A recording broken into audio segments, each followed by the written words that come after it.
Wassail, beautiful people. So that was a nice ancestral E flat there at the beginning. So I'd like to say thank you to those subscribers that have entered into an energetic exchange and donated money to me. It's been really, truly wonderful. It brought such beauty and energy to me to be valued, because that is important. Doing this work is to know that you're valued. So really, thank you so much. I went and bought some coffee beans today. I did my washing at the laundrette. If you're currently unable to send money, then you can press the thumbs up, because that's also really important for pushing me further into the algorithm and pushing my videos into other people's feeds. It's important that we grow this. It's great work we're doing together. So I'm going to shuffle the deck and just see what energy is wanting to make itself known to us. So, oh, there goes a butterfly and then a bee. So sweet transformative results from the world of the wall of green outside this window. There's one. That's interesting. That one just kind of just came down and slipped out without getting too... It's Eris. Now, Eris is the most amazing energy. Eris is the goddess of discord.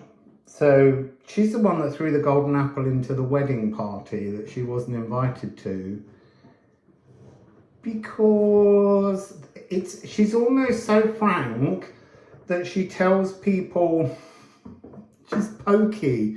She pokes people, and people don't want to be poked at a wedding. They just want to get drunk and dance. So Eris is like the raw feminine energy, that kind of Kali Ma energy that we often think of. But Eris is also something that all the while we don't embrace the nutrients within the chaos around us, then we push that chaos ever more into the world, and the world has to respond by materializing that chaos outside of us. We need to bring the chaos inside of us, explore the chaos that we bring into our own lives through Eris, and we need to make it ordered. So it's I am chaotic or I am ordered. And what's wonderful about Eris is in both the shadow attributes and the light attributes, they both begin with rebel. And I love that about her. One is unsacred rage, the other is goddess of discord. So it's the goddess of discord knowing how you are reconstructing something. So it's an amazing energy. The breaker of entrenched boundaries. The positive force of destruction to restore love. It's a wonderful energy. She's also a bee. That's an energy, if you put your headphones on, you'll feel it all up here in your skull. So bee resonates in the spaces between the brain and the skull. So,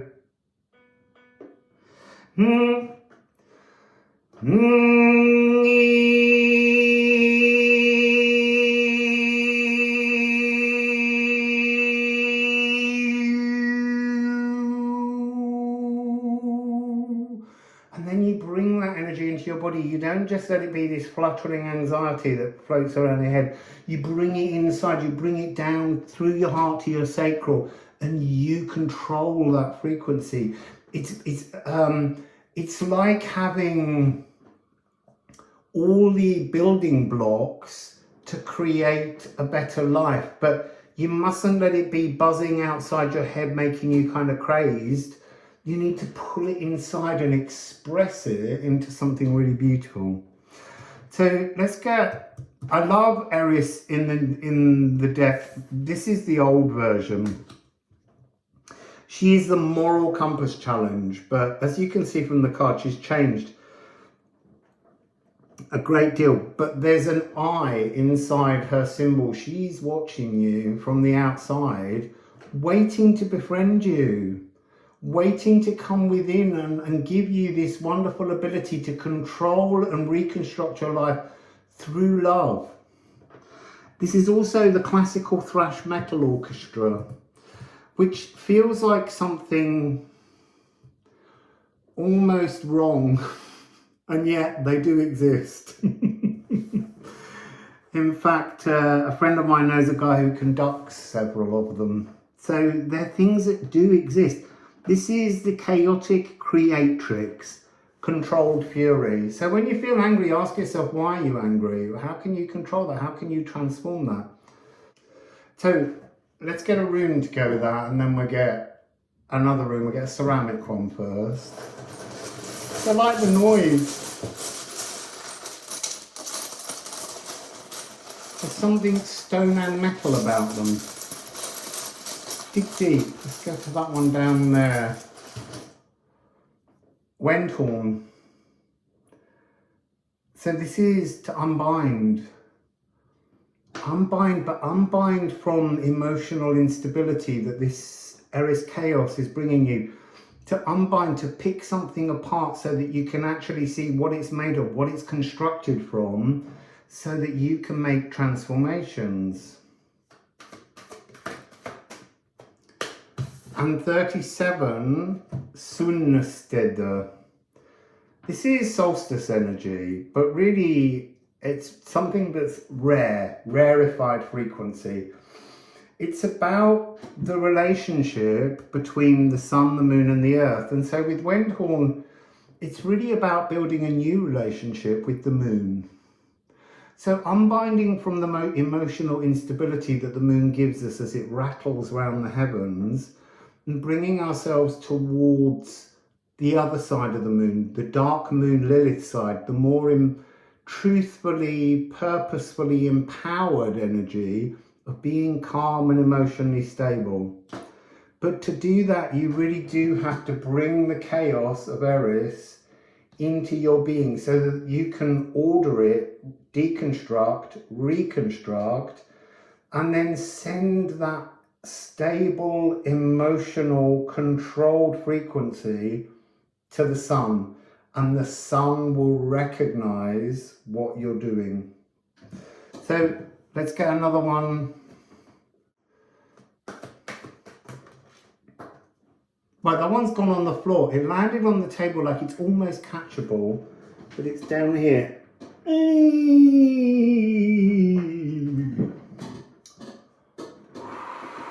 It's Ophiuchus. See, Ophiuchus is the bolt from the blue. Sorry, I was looking at it and wondering whether to just put more cards and say exactly what it means, or whether to hazard guesses. It's the spine and nervous system.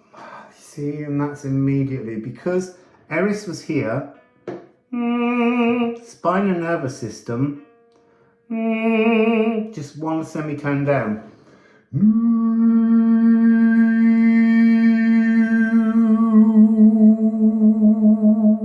you see that little thing flick out my finger? Did I imagine it? I haven't got my glasses on.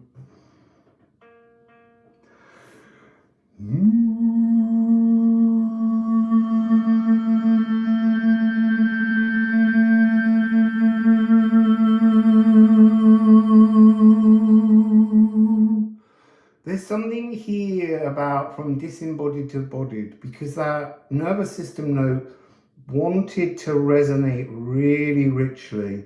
It's almost like it's bringing the order to the chaos of the Eris frequency within us.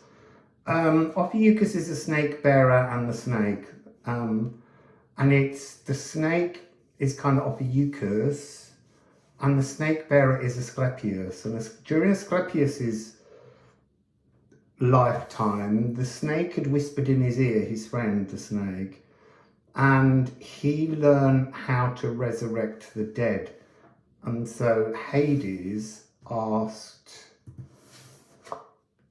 see, I want to say Jupiter, and I've lost his Greek name briefly. So he asked his brother to do away with Asclepius and push him into the stars. But Zeus, I don't know why I couldn't remember that. But while I was thinking about it, I've been up Mount Olympus. I've been to where, you know, the gods lived. But what was puzzling me suddenly, which has never come into my mind before, if Asclepius was capable of resurrection, why didn't he do that? Maybe he found it more fun to just live in the stars. So anyway, this energy, this is the bolt from the blue. It's a harmonic modulation, but it's a harmonic modulation deeper into the realms of the earth. It's less cosmic and more in the realm of earth. Let's get a rune on it.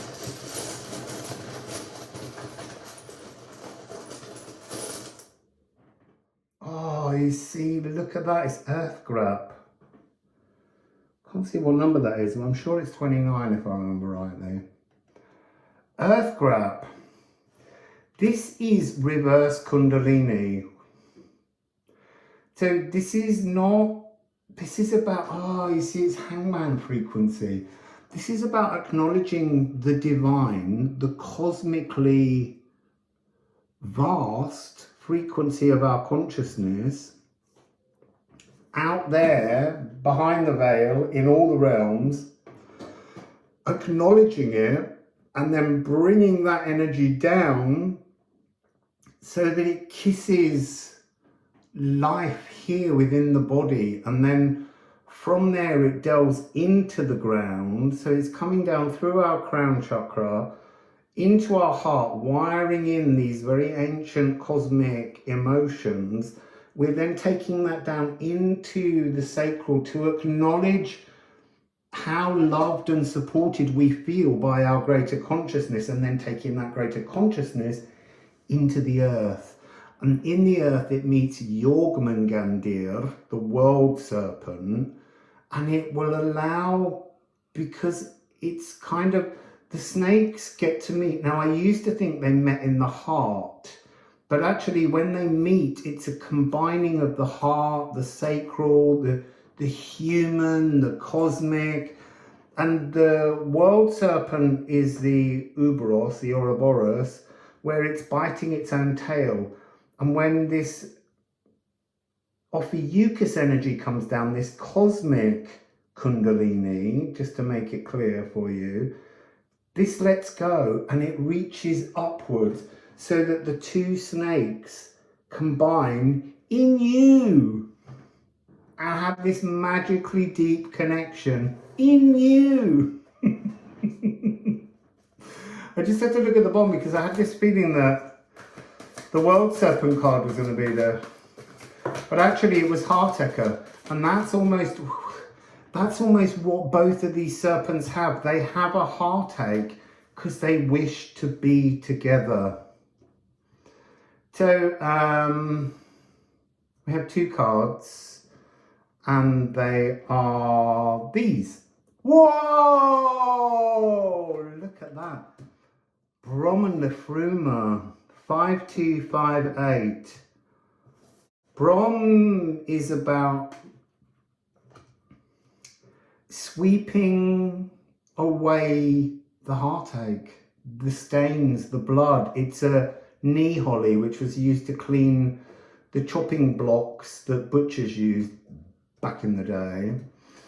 And then Liffruma is the frequency of pure love, the source of love, which is up there in the Asclepius energy. And it's almost like as it comes down, there's so much chaos and confusion around that it can't process, resonate and shine with that love.